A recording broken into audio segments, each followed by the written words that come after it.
Hey, everybody at home and everybody in school. We are going to read Among the Hidden today. I'm going to start with chapter 11. We left off chapter 10 with the sentence, "Only the sports family had all their windows totally blocked, covered by heavy blinds." So at this point, Luke is pretty sure there is somebody at the sports family home. Chapter 11. Luke watched the sports family house constantly after that. Before, he had just looked out the back vents in the early morning and late afternoon when he knew people were about. But he had seen the face at 2 o'clock.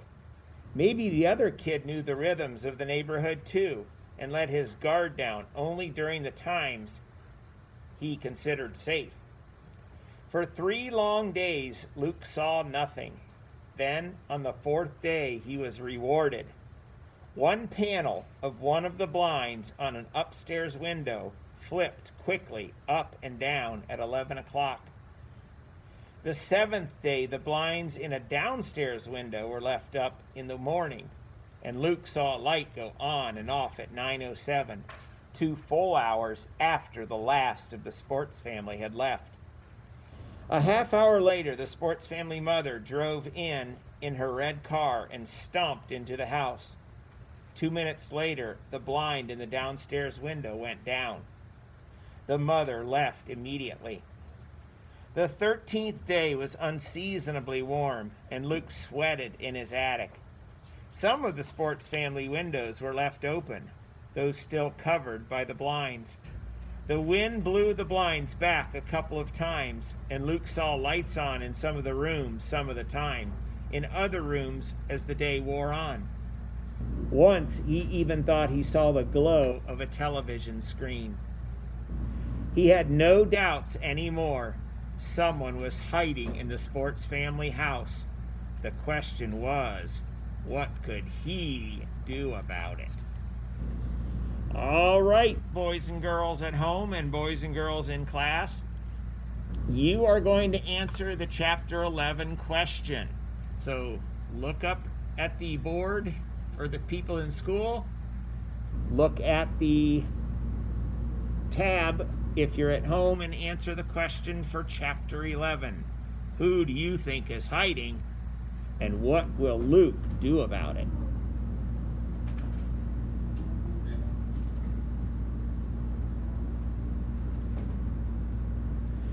Chapter 12. Harvest came, and Matthew and Mark stayed out of school to help Dad bring the crops in.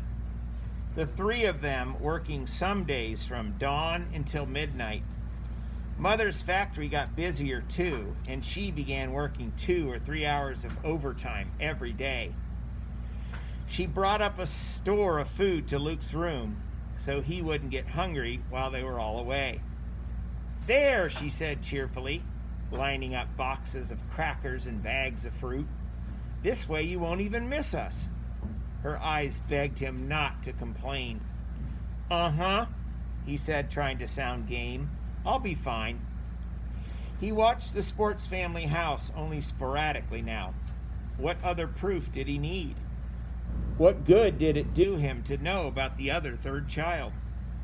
What did he expect? The other kid was going to run out in his backyard and yell, "Hey, Luke, come out and play." He munched his solitary apples and he ate his crackers alone.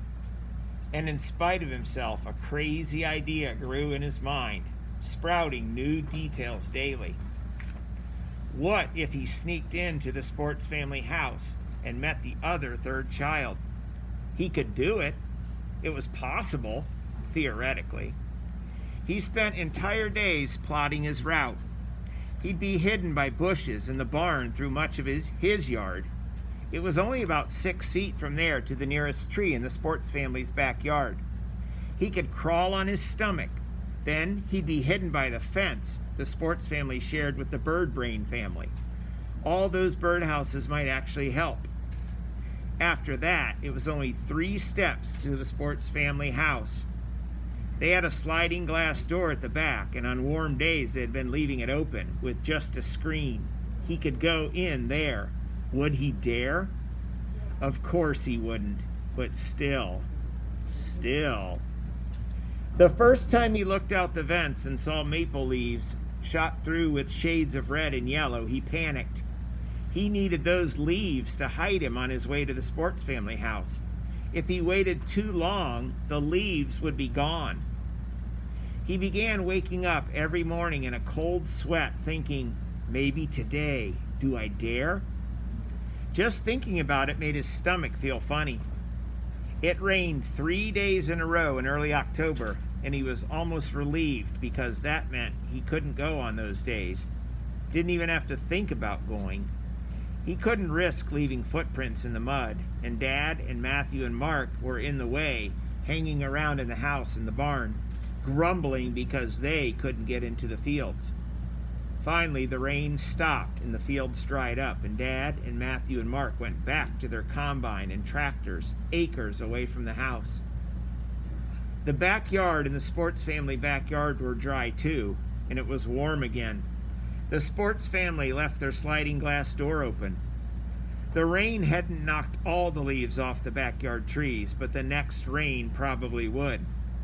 On the third morning after the rain, Luke's stomach churned as he sat on the perch, watching the neighborhood empty out. He knew without question that today was the day he'd have to go, if he ever intended to. He couldn't wait until spring. He wouldn't be able to stand it. He watched 28 people leave in 8 cars and 1 school bus. Hands trembling, he made scratches on the wall again and recounted once, twice, 3 times. 28. Yes, 28. Yes, 28. The magic number. He could hear the blood pounding in his ears.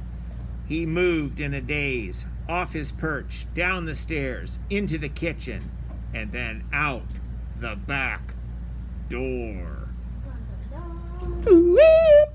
All right, your question for chapter 12.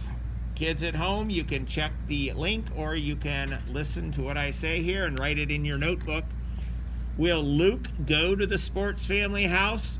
Or is he going to chicken out and run right back in his house? Make a prediction right now. Chapter 12.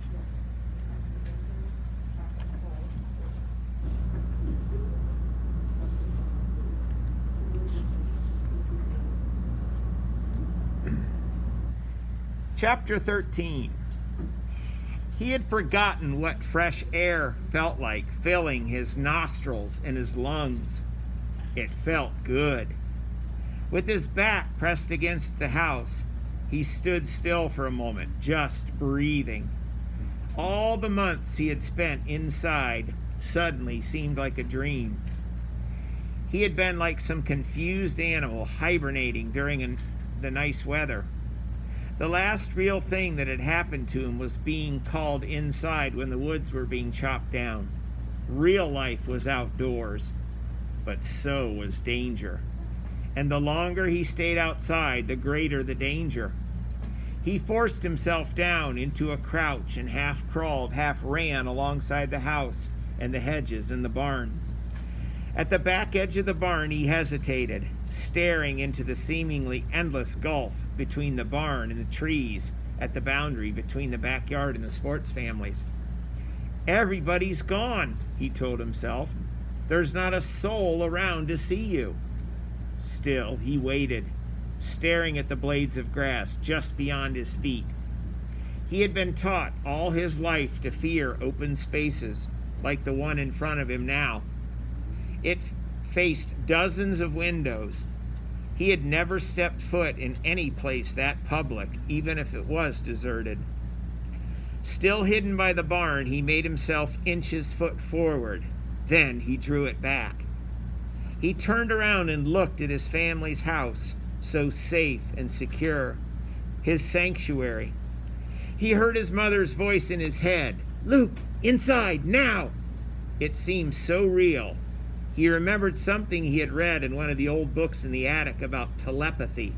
Supposedly, if people really loved you, they could call out to you from miles away if you were in danger. He should go back. He would be safe there.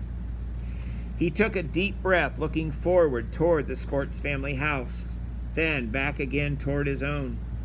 He thought about returning home, trudging up the worn stairs, going back to his familiar room and the walls he stared at every day. Suddenly, he hated his house. It wasn't a sanctuary. It was a prison. Before he had time to even think again, he pushed himself off and into a sprint, recklessly streaking across the grass. He didn't even stop to hide at any of the trees. He ran straight to the Sports family door and tugged at the screen. It was locked. All right, so I want you to write for chapter 13. What would you do now? You're standing at the door, completely exposed. Everyone can see you. You've never been outside this long, and the door's locked.